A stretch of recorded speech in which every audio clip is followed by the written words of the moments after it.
section 2, chapter 2, whatever you want to call it, of our video, I will say, one of the things I was just talking about was that if you would like to further explore a lot of these premises and tenets in the Sermon on the Mount, Matthew chapter 5 through 7, you can do so by, well, staying tuned next week, because we're working our way through the Beatitudes one at a time right now. And then we're going to work our way, after that, we're going to work our way, through the rest of the Sermon on the Mount, and eventually, in our morning reflections, and eventually work our way through all of Matthew and into the others. And quite honestly, just can't wait for most of this. And we're just going to keep going until it gets to the point where, the Lord comes home. I expect to learn new things every time I go through something like this. Every time I go through this. So if you go back and watch the videos from Monday through Friday, which you can find on Facebook,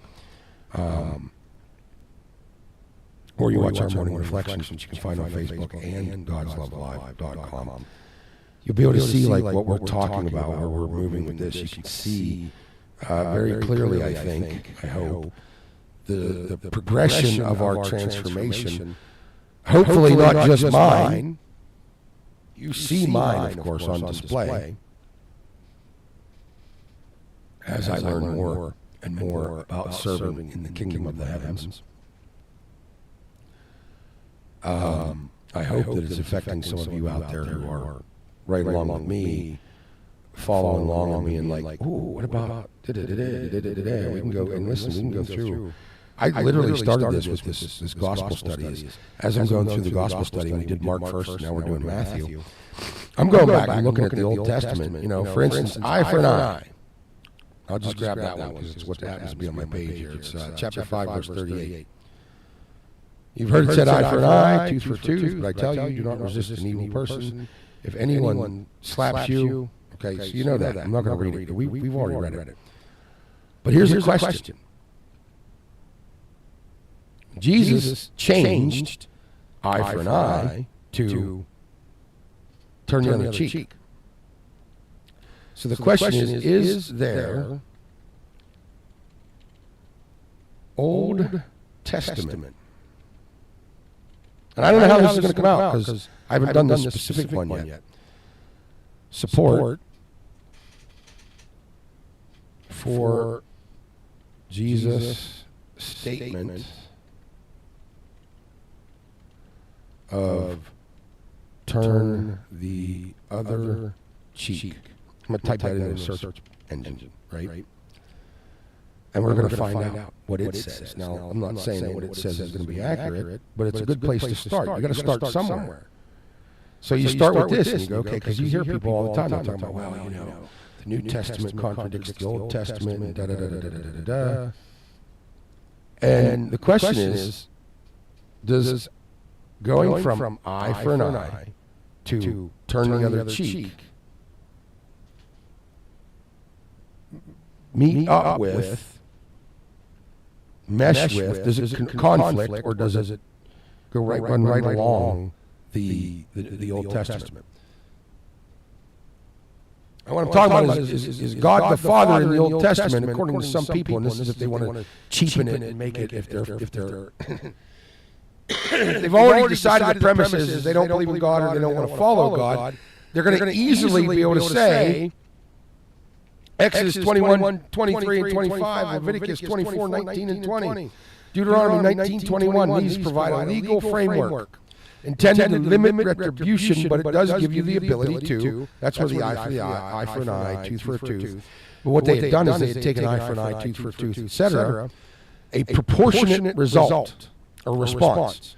Okay? The reason God gave these instructions in the Old Testament is because prior to that, if you stole a cow, they'd kill you. Death penalty for like anything. Steal an apple, death penalty.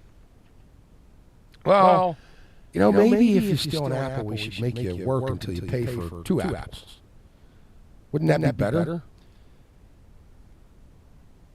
And Jesus doesn't dismiss or debunk eye for an eye. No.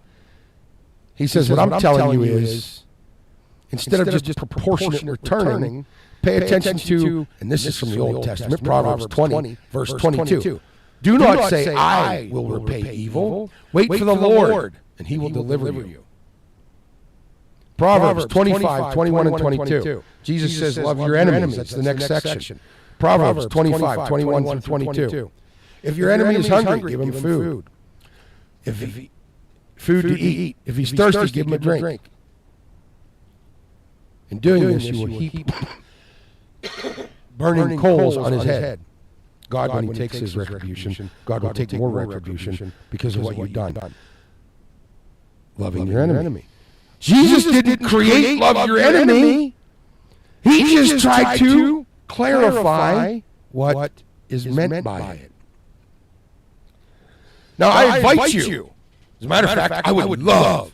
I don't know how many people are watching right now. I'm not paying any attention. I've stopped trying to pay attention to how many people are watching or listening at any given moment. I'm telling you, the best way to reach me is through text because it's the only thing that I'll look at. Oh, I got a text.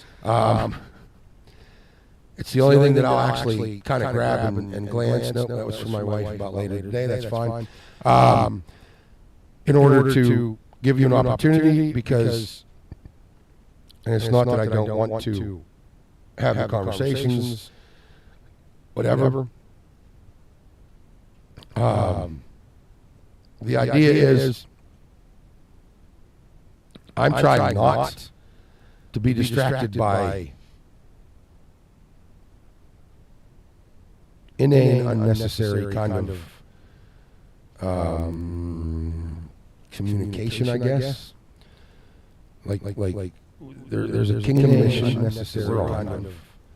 And the question now is, this kingdom mission we're on, how do we best fulfill it? Well, first and foremost, there's a kingdom mission to transform our hearts and live in a kingdom life. There's a kingdom mission we're on, how do we best fulfill it? There's a kingdom mission to transform. And the question now is, kingdom mission we're on, how do we best? In order to do so, we have to take very, very seriously the studies of things like. And the question now is, the difference between the teachings and preachings of Paul versus Peter and the other apostles.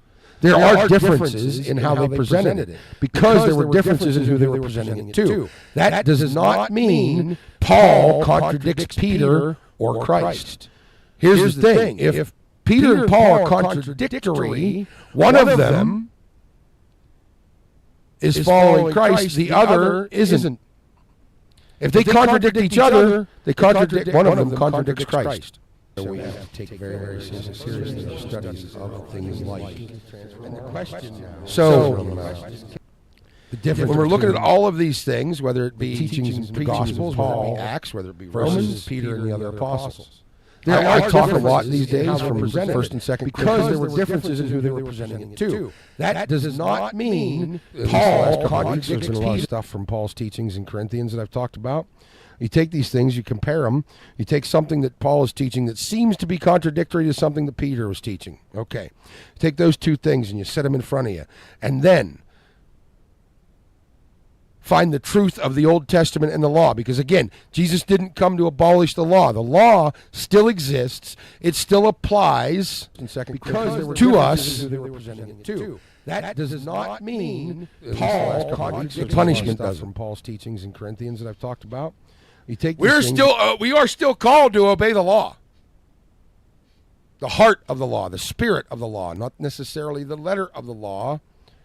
Because becoming strictly legalistic and following the letter of the law didn't work for the Jews.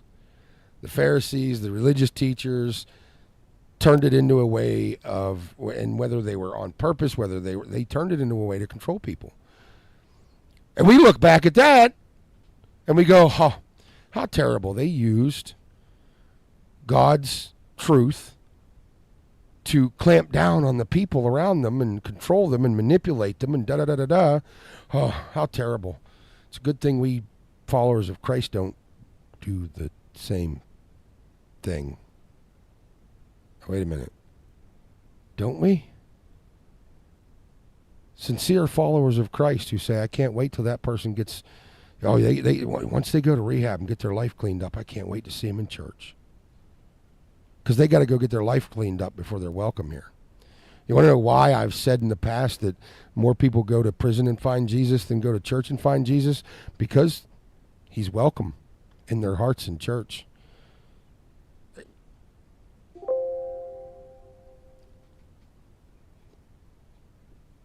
We take it too far. Maybe because it's comfortable, maybe because we are trying to manipulate people. You see the witch trials of what was it, the 18th